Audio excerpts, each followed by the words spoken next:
Assalamu alaikum everyone. I'm Sania Gilani, your course instructor for the subject of Rise of the Novel 18th and 19th Century. And this is our lecture number 6 on this subject. The topic for today is Joseph Andrews as a comic epic in prose. Today, we are exploring how Joseph Andrews, a novel by Henry Fielding, stands as a comic epic in prose, a phrase that I used previously as well. Unlike a typical novel of its time or a serious epic poem, this concept blends the grandeur of epic narrative with humorous everyday life in prose form. Fielding himself coins this genre in his preface to the novel Joseph Andrews and lays out a clear theory of what it actually means. So, what is a comic epic in prose?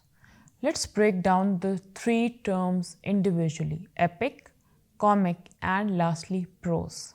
First, what is an epic? Traditionally, an epic is a long narrative with a heroic journey, varied incidents and characters, grand themes, and seriousness. It is often written in elevated language. Fielding retains certain epic features, but with a new context. Second element is comic. Comic or comedy here doesn't just mean slapstick humor. It's about depicting the ridiculous in human behavior. Ridiculous comes from affectation or pretension and vanity as well as hypocrisy. The comic tone is consistent throughout the story. It is ironic and light-hearted without becoming burlesque.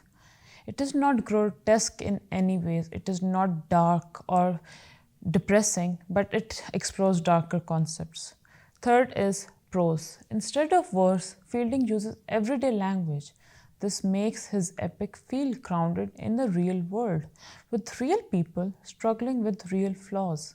So, a comic epic in prose is an extended humorous narrative that imitates the structure and ambition of epic poetry but depicts ordinary people and human follies through lively prose.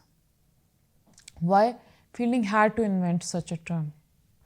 In his preface to Joseph Andrews, Fielding says he wanted to create a kind of writing which he did not remember to have before seen or attempted to have been written in his language.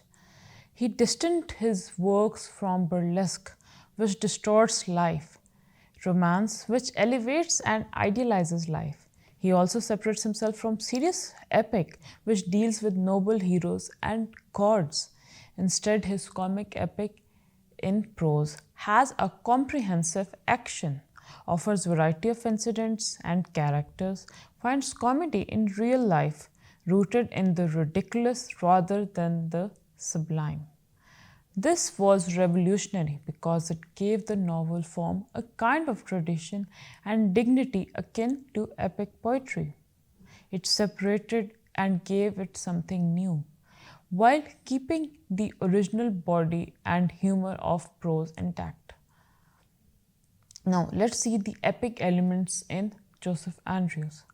Even with humor, Joseph Andrews displays structural qualities of an epic. First is extended narrative. The novel follows Joseph on a journey from London back to his home, a kind of road narrative with multiple episodes and encounters. You have varied cast. Fielding introduces travelers, clergy, robbers, squires, innkeepers, representing a broad cross section of society. Each encounter adds to the epic scope of life in 18th century England. Two minor stories interrupt the main narrative continuously. A technique is used in classical epic. It adds richness and depth into the work. Moral purpose is also present throughout the story. Like the classical epics, moral and cultural aims, Fielding's books pushes a social critique, hypocrisy of clergy or the religious figures and society of the time period. It also talks about the vanity and self deception, value of true goodness in people. So the narrative isn't just comic for entertainment, it shows the world with a wide lens and a clear eyesight, like any grand epic. What are the comic elements that make the story unique?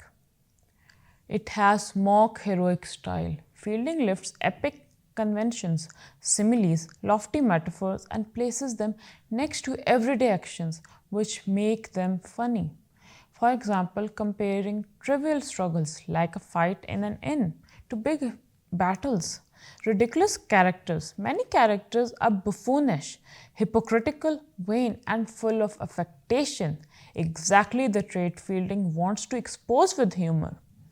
For instance, Parson Trulliber is false moral authority. Another example is Mrs. Slipslop. She is ridiculous in her pursuits of Joseph Andrews, who is half her age. The parody and satire by Fielding began by parodying Samuel Richardson's Pamela. It turned the seriousness and sentimentality of Pamela on its head with humor and irony, especially in how Joseph's chastity is treated. These comic elements aren't just jokes, they highlight moral lessons about sincerity, goodness, and hypocrisy. Now, let's compare the classical epics with the mock heroic pattern of Fielding. Fielding often alludes to Homer and other epic traditions but puts them in ordinary setting. For example, elevated language applied to mundane events, a continuous journey with episodic adventures. Comic similes that mimic epic grandeur but undercut it with humor are used as well. This is the core of mock heroic approach. You call to mind the dignity of epics while gently poking fun at human behavior.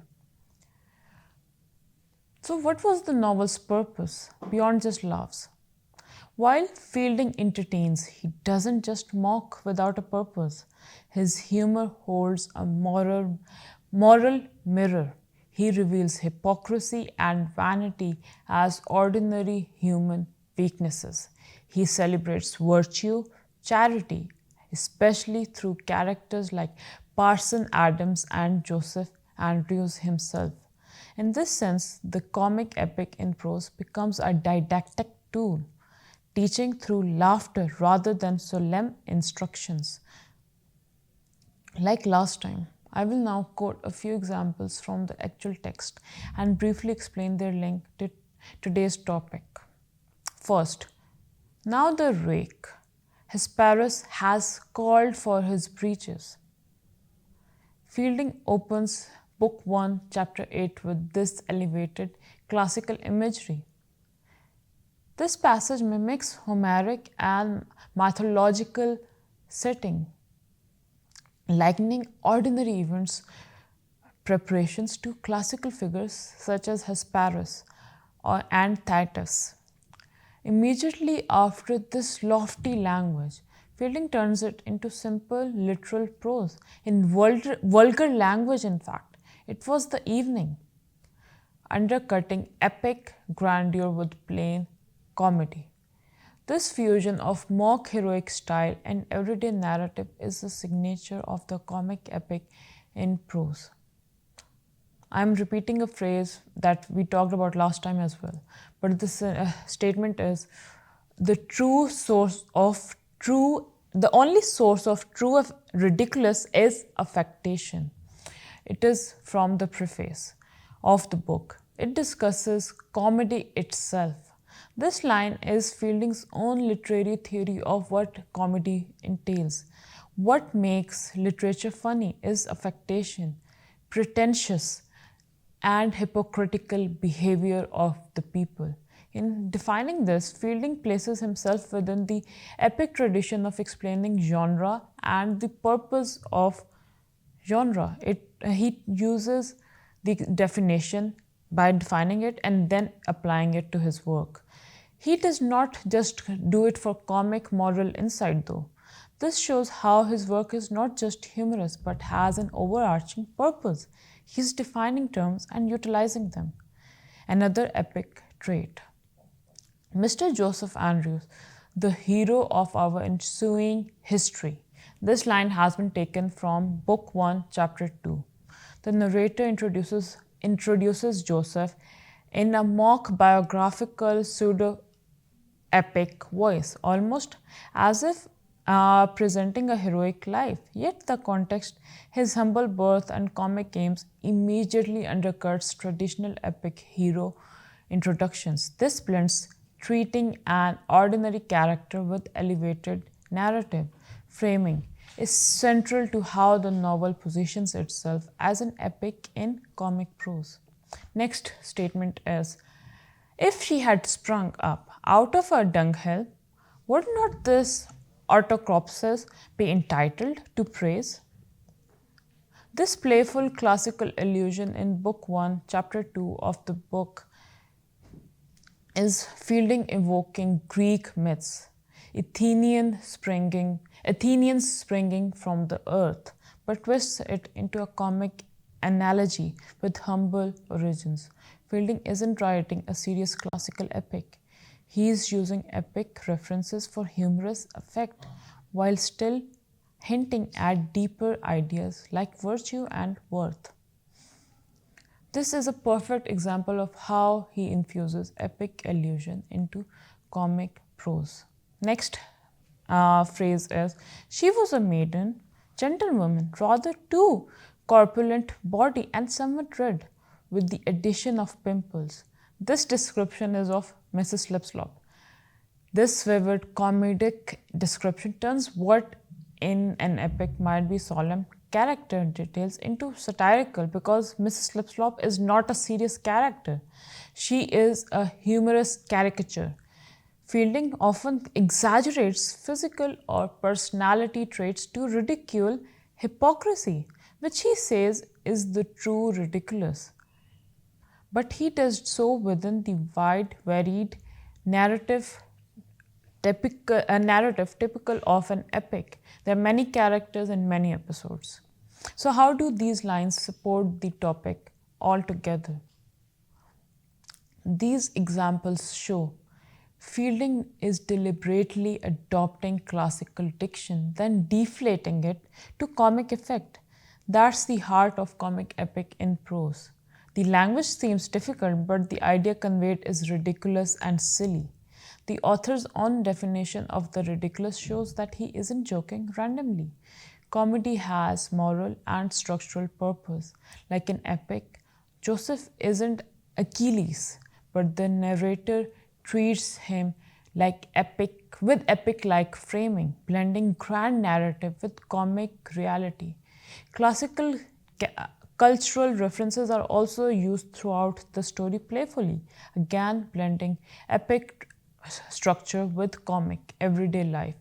Exaggerated characters description highlight human folly, not monstrous fantasy, in line with Fielding's comic mission. So, to conclude, Joseph Andrews stands as a pioneering work in English literature because it blends the epic tradition with comic prose to create something entirely new.